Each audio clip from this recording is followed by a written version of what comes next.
Cette rencontre, elle est capitale. Elle est d'une importance exceptionnelle parce qu'il était question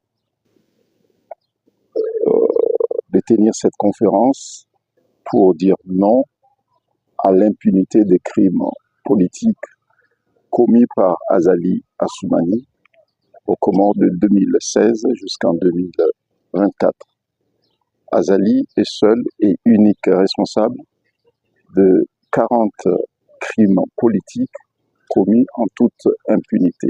Les crimes de sang commis par Azali n'ont jamais fait l'objet d'enquête. Jamais.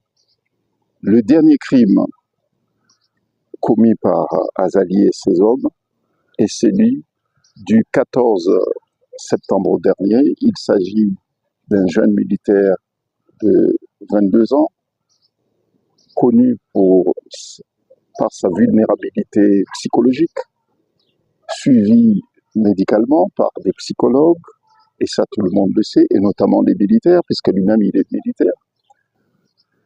Ce jeune a agressé Azali le 13 septembre dernier à 16h30, alors que celui-ci s'est rendu à des obsèques d'un grand homme religieux. C'est le grand-père du jeune homme assaillant. Lorsqu'il a agressé Azali, d'abord, Azali, c'est le dictateur comorien. Lorsque le jeune homme l'a giflé, le chef de l'État,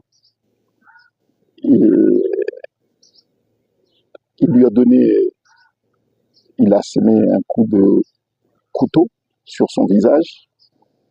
Bien sûr, Azali était blessé et le jeune a été maîtrisé, arrêté, interpellé et conduit à la demande du procureur de la République à la présidence et puis dans un camp militaire où il a été retrouvé mort le lendemain. Bon, des informations convergent pour dire qu'il est mort à 2h du matin. Il a été assassiné à 2h du matin. Et le procureur, le lendemain, le 14 septembre, dit comme quoi 2 enquêteurs sont allés dans sa cellule pour l'extraire en vue de son audition. Et une semaine après, le procureur s'est contredit pour dire que c'est finalement un médecin militaire a constaté à 2h du matin que le jeune était mort. Donc une contradiction. Et puis il y a le mensonge. Le procureur a osé dire comme quoi le corps du jeune ne porte aucune trace de violence, alors que les preuves, nous les avons. Et puis la famille a constaté que le corps portait des traces de violence, de torture. Des traces de violence sur le cou, sur les genoux, sur le bas-ventre du jeune. Donc le procureur a décidé de classer sans suite l'enquête qu'il avait ouverte pour recherche des causes de la mort. Bon, nous estimons qu'il s'agit d'un acte extrêmement grave, à la fois la violence, le coup que le chef de l'État a reçu, mais ce qui est aussi grave, c'est la réaction disproportionnée, voire même la réaction criminelle qui a été portée par les autorités, et notamment le fils d'Azali, qui est lui-même aussi commandant de la gendarmerie. Voilà, l'objectif de tenir cette déclaration ici à Dakar, comme nous les tenons un peu partout, nous l'avons fait à Mayotte, puisque c'est là où se trouve la famille de ce jeune homme.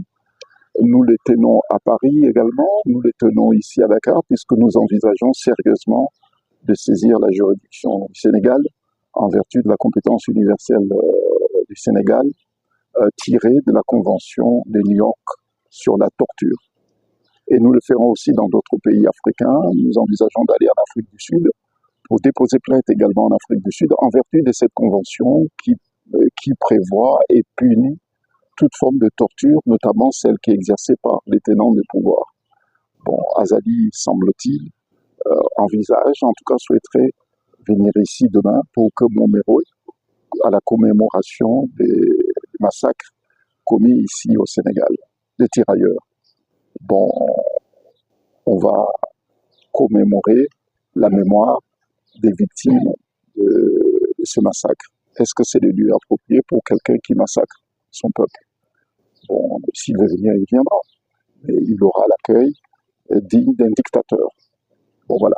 Bon, donc, le peuple sénégalais, et nous le savons, l'actualité récente de ce grand pays d'Afrique le démontre, que c'est un pays qui tient au rayonnement d'Afrique dans la démocratie et le droit. Et ma présence pour formaliser cette plainte contre la torture, comme nous l'avons fait contre son procureur lorsque celui-ci se trouvait à Paris également, parce que son procureur se trouvait à Paris lorsque la plainte a été déposée. Il suffit qu'un dictateur pose ses pieds dans un pays signataire pour que la juridiction du pays en question soit saisie. Donc, je le dis, il sera le bienvenu ici. La plainte, elle est là. Elle attend son passage au Sénégal pour qu'elle soit formalisée et déposée. Vous allez venir à Dakar? Non, non, non. Bon, le Sénégal est lié au Comores par des liens historiques très, très, très forts. Vous voyez, avant même l'indépendance du Sénégal, avant l'indépendance des Comores, il y avait des liens qui étaient extrêmement forts, qui transcendent toutes les générations, tous les régimes politiques ici au Sénégal. Bon, donc il y a des tirailleurs comoriens aussi.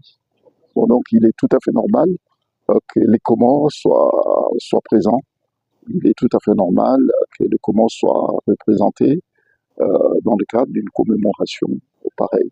Bon, nous savons à quel prix le régime actuel que je soutiens, il faut le dire, puisqu'il y a un aspect panafricain dans la vision de la politique menée par Diomaye et puis le président Sonko, que je soutiens. Je soutiens cette vision panafricaine, je soutiens leur attachement au droit, leur attachement à la démocratie. Les autorités sénégalaises ne s'initient pas dans les affaires comoriennes, loin de là.